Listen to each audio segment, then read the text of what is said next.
மேலோட்டத்திலிருந்து உலோகத்தை பிரித்தெடுக்கும் வழி என்ன என்பதை நாம் எப்போதாவது கற்பனை செய்திருக்கிறோமா? அவற்றை நாம் எவ்வாறு செம்மைப்படுத்தலாம்? இந்த காணொளியில் பதிலை தெரிந்து கொள்வோம். தொடங்குவதற்கு முன் முந்தைய அமர்வை மீண்டும் ஒரு முறை பார்க்கலாம்.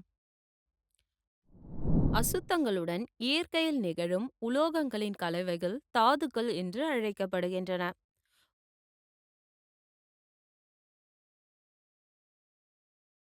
உலோகத்தை பொருளாதார ரீதியாக பிரிக்கக்கூடிய தாதுக்கள் என்று அழைக்கப்படுகின்றன. தாதுக்கள் உலோக கலவைகளுடன் மண், மணல் மற்றும் பாறை பொருட்கள் போன்ற பல வகையான அசுத்தங்களை கொண்டிருக்கின்றன. இந்த அசுத்தங்கள் கனிமக் கழிவு என்று அழைக்கப்படுகின்றன.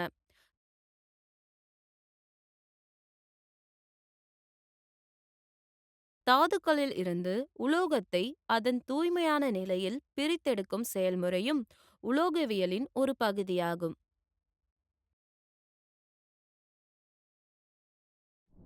கற்றுக்கொள்வீர்கள். அதிக வினைத்திறன் கொண்ட உலோகங்களை பிரித்தெடுத்தல், நடுத்தர எதிர்வினை உலோகத்தை பிரித்தெடுத்தல், குறைந்த எதிர்வினை உலோகத்தை பிரித்தெடுத்தல், மின் சுத்திகரிப்பு, அரிப்பு மற்றும் அதன் தடுப்பு.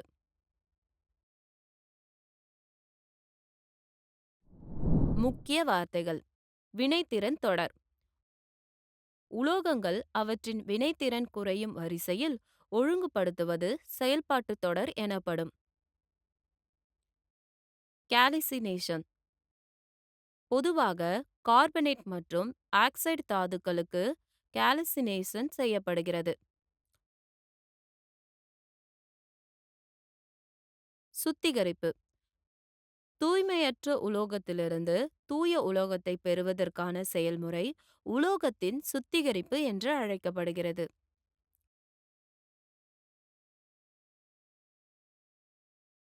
கனிமக் கழிவு மண், மணல் மற்றும் பாறை பொருட்கள் போன்ற பல வகையான அசுத்தங்களை கொண்ட தாதுக்கள்.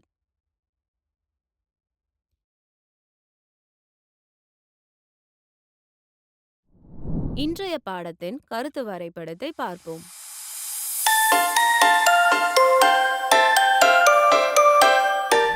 உலோகத்தை அதன் தாதுவிலிருந்து பிரித்தெடுப்பது உலோகத்தின் வினைத்திறனை பொறுத்தது.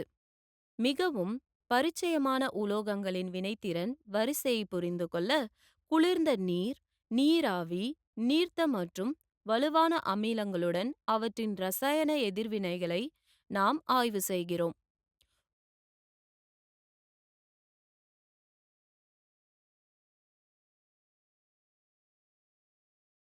உலோகங்களை அவற்றின் வினைத்திறன் குறையும் வரிசையில் அமைப்பது செயல்பாட்டு தொடர் என அழைக்கப்படுகின்றன. பொட்டாசியம் அதாவது K, சோடியம் அதாவது Na, கால்சியம் அதாவது Ca, மெக்னீசியம் அதாவது Mg மற்றும் அலுமினியம் அதாவது Al போன்ற உலோகங்கள் மிகவும் வினைத்திறன் கொண்டவை. அவை இயற்கையில் ஒருபோதும் சுதந்திர நிலையில் காணப்படுவதில்லை. துத்தநாகம் அதாவது Zn, இரும்பு அதாவது Fe, ஈயம் அதாவது Pb போன்ற உலோகங்கள் மிதமான எதிர்வினை கொண்டவை. அவை பூமியின் மேலோட்டத்தில் முக்கியமான ஆக்சைடுகள், சல்பைடுகள் மற்றும் கார்பனேட்டுகளாக காணப்படுகின்றன.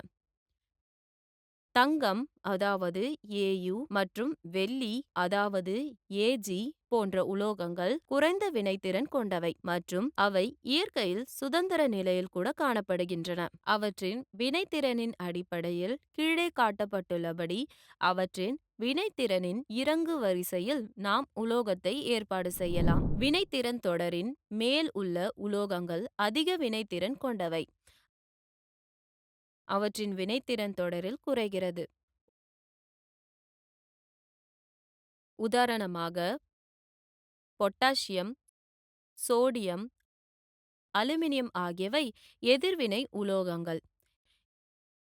எதிர்வினை உலோகங்கள் அவற்றின் வெளிப்புற ஷெல்லில் உள்ள எலக்ட்ரான்களை இழப்பதின் மூலம் கேட்டயான் உருவாகும் பெரிய திறனை கொண்டுள்ளன. எடுத்துக்காட்டாக, எதிர்வினை உலோகங்கள் ஹைட்ரஜன் வாயுவை வழங்க நீர்த்த அமிலங்களுடன் தீவிரமாக வினைபுரிகின்றன. அதிக வினைத்திறன் கொண்ட உலோகங்கள் அறை வெப்பநிலையில் காற்றிலிருந்து ஆக்சிஜனுடன் வினைபுரிவதன் மூலம் எரிகின்றன. அவற்றின் பிரித்தெடுத்தல் மின்னாற்பகுப்பு பகுப்பு மூலம் செய்யப்பட வேண்டும். எடுத்துக்காட்டாக, சோடியம், கால்சியம் மற்றும் மெக்னீசியம் ஆகிய உலோகங்கள் அவற்றின் உருகிய குளோரைடு உப்புகளின் மின்னாற்பகுப்பின் பகுப்பின் மூலம் பெறப்படுகின்றன. இந்த செயல்பாட்டில் உலோகம் கேத்தோடில் படியும் போது குளோரின் வாயு ஆனோடில் விடுவிக்கப்படுகிறது. உருகிய சோடியம் குளோரைடின் மின்னாற்பகுப்பின் பகுப்பின் போது மின்முனை எதிர்வினைகள் உலோக சோடியம் பெறுகிறது.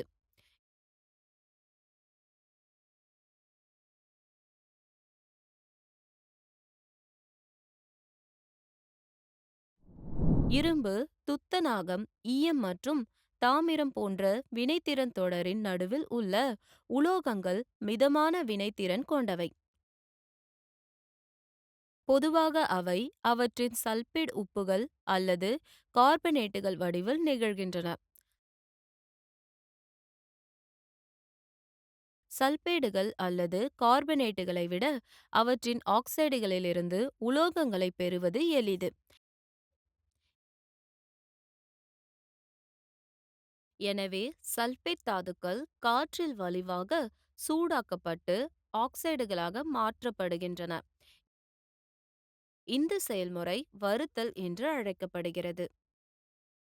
கார்பனேட் தாதுக்கள் ஆக்சைடுகளாக மாறுவதற்கு குறைந்த அளவிலான காற்றில் வலுவாக சூடேற்றப்படுகின்றன. இந்த செயல்முறை கால்சினேஷன் என்று அழைக்கப்படுகிறது. துத்தநாக தாதுவை வறுக்கும் போது சுத்தப்படுத்தும் போதும் பின்வரும் எதிர்வினைகள் ஏற்படுகின்றன. அவ்வாறு பெறப்படும் துத்தநாக ஆக்சைடு கார்பன் போன்ற பொருத்தமான ஆக்சிஜன் ஒடுக்கி பயன்படுத்தி துத்தநாகமாக குறைக்கப்படுகிறது. கார்பனை தவிர சோடியம், கால்சியம், அலுமினியம் போன்ற எதிர்வினை உலோகங்கள் உலோகத்தை பெற உலோக ஆக்சைடை குறைக்கும் முகவராக பயன்படுத்தப்படுகின்றன. இந்த உலோகங்கள் ஒரு மிதமான எதிர்வினை உலோகத்தை அதன் கலவையிலிருந்து இடமாற்றம் செய்வதே இதற்கு காரணம். எடுத்துக்காட்டாக, மாங்கனீஸ் டை ஆக்சைடை அலுமினியம் பொடியுடன் பற்ற வைக்கும் போது பின்வரும் எதிர்வினை நிகழ்கிறது. மேற்கூறிய வினைகளில் உருவான வெப்பம் மிக பெரியது. உருகிய நிலையில் உலோகம் உருவாகிறது.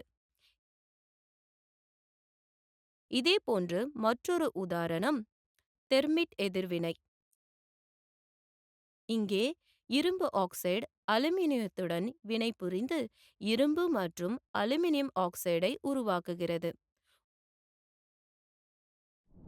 உலோகங்களின் வினைத்திறன் வரிசையின் அடிப்படையில் உள்ள உலோகங்கள் குறைவான வினைத்திறன் கொண்டவை. அதனால்தான் அவை இயற்கையில் சுதந்திர நிலையில் காணப்படுகின்றன. உதாரணமாக தங்கம், வெள்ளி, பிளாட்டினம்.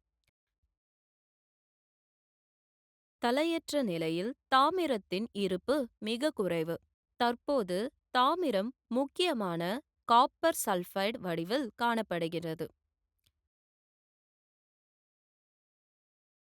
காப்பர் சல்பேட் தாதுவில் இருந்து தாமிரம் வெறும் காற்றில் சூடாவதன் மூலம் பெறப்படுகிறது.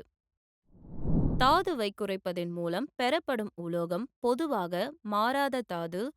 தாதுவில் உள்ள மற்ற உலோகங்கள் மற்றும் தாதுவில் உள்ள அயனிகளில் இருந்து உலோகங்கள் அல்லாத அசுத்தங்களால் மாசுபடுத்தப்படுகிறது.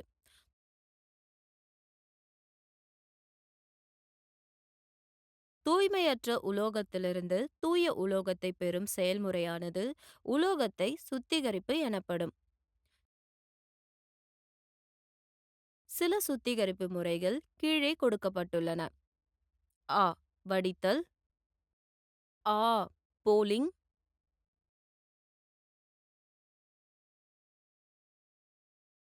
இ. திரவமாக்கல்.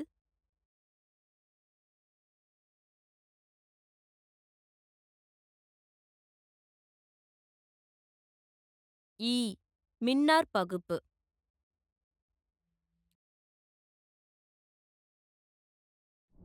ஆ. வடித்தல். அதிக கொதிநிலை உலோகங்களை அசுத்தங்களாக கொண்ட துத்தநாகம் மற்றும் பாதரசம் போன்ற குறைந்த கொதிநிலை உலோகங்களை சுத்திகரிக்க இந்த முறை மிகவும் பயனுள்ளதாக இருக்கும். உருகிய நிலையில் பிரித்தெடுக்கப்பட்ட உலோகம் காய்ச்சி வடிகட்டி தூய உலோகத்தை காய்ச்சி வடிகட்டுகிறது.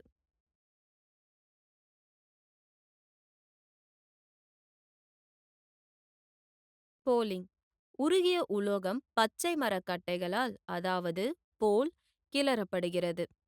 அசுத்தங்கள் வாயுக்களாக அகற்றப்படுகின்றன அல்லது அவை ஆக்சிஜனேற்றப்பட்ட உருகிய உலோகத்தின் மேற்பரப்பில் கசடு உருவாகின்றன. கொப்புளச்சம்பு இந்த முறை மூலம் சுத்திகரிக்கப்படுகிறது. மரத்திலிருந்து உருவான குறைக்கும் வாயுக்கள் தாமிரத்தின் ஆக்சிஜனேற்றத்தை தடுக்கின்றன.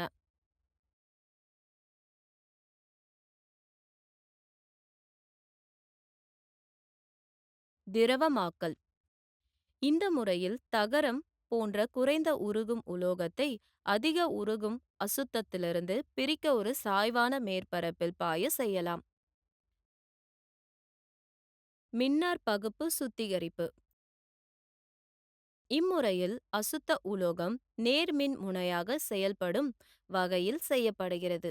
தூய வடிவில் அதே உலோகத்தின் ஒரு துண்டு கேத்தோடாக பயன்படுத்தப்படுகிறது. அவை அதே உலோகத்தின் கரையக்கூடிய உப்பை கொண்ட பொருத்தமான மின்னார் பகுப்பு குளியலில் வைக்கப்படுகின்றன. தேவையான உலோகம் தூய வடிவில் கேத்தோட்டில் டெபாசிட் செய்யப்படுகிறது. அசுத்தத்தை கொண்ட உலோகம் ஆனோட் சேற்றாக செல்கிறது.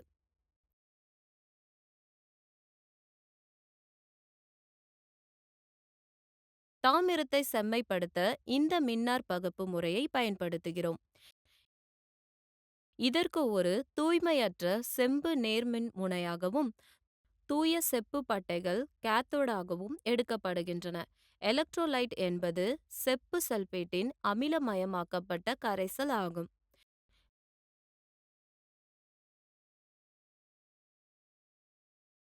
மின்னார் பகுப்பின் விளைவாக தூய வடிவத்தில் தாமிரம் நேர்மின் வாயிலிலிருந்து கேத்தோட்டிற்கு மாற்றப்படுகிறது. கரையக்கூடிய அசுத்தங்கள் கரைசலில் செல்கின்றன. அதே சமயம் கொப்புள தாமிரத்திலிருந்து கரையாத அசுத்தங்கள் ஆன்டிமனி, செலினியம், டெலூரியம், வெள்ளி, தங்கம் மற்றும் பிளாட்டினம் ஆகியவற்றை கொண்ட ஆனோட் சேற்றுகளாக ஆனோடின் அடிப்பகுதியில் தேங்குகின்றன. இந்த கூறுகளை மீட்டெடுப்பது சுத்திகரிப்பு செலவை சந்திக்கலாம்.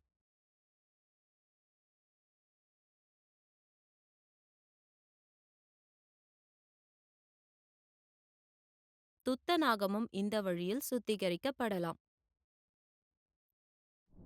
இரும்பு அதாவது இரும்பு ஆக்சைடு, வெள்ளி அதாவது சில்வர் சல்பைடு, துருப்பிடித்தல், தாமிரத்தில் பச்சை பூச்சு அதாவது செம்பு கார்பனேட் மற்றும் வெண்கலம் ஆகியவை அரிப்புகளுக்கான சில எடுத்துக்காட்டுகளாகும்.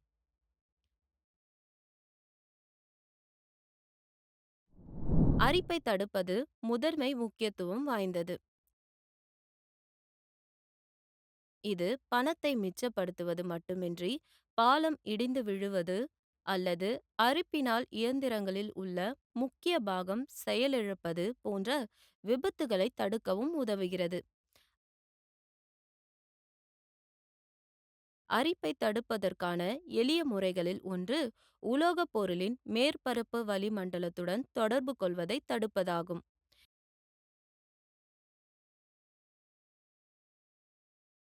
மேற்பரப்பை வண்ணப்பூச்சுடன் அல்லது சில ரசாயனங்கள் எடுத்துக்காட்டாக பிஸ்பினால் மூலம் மூடுவதின் மூலமும் இதை செய்யலாம்.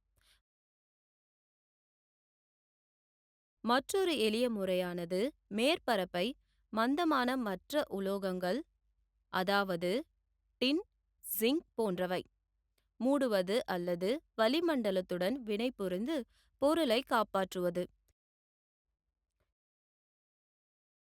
இது பொதுவாக மின் முலாம் மூலம் செய்யப்படுகிறது. ஒரு மின்வேதியியல் முறையானது மற்றொரு உலோகத்தின், அதாவது மெக்னீசியம், ஜிங்க் போன்றவை தியாக மின்முனையை வழங்குவதாகும். அது தன்னைத்தானே அரித்து கொண்டாலும் பொருளை காப்பாற்றுகிறது.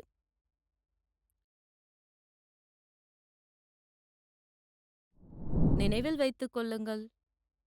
கச்சா உலோகத்தை பிரித்தெடுப்பதற்கு பயன்படுத்தப்படும் முறைகள் கால்சினேஷன், வறுத்தல், இரசாயன குறைப்பு, தானியங்கு குறைப்பு, இடப்பெயர்ச்சி முறை, மின்னாற்பகுப்பு குறைப்பு.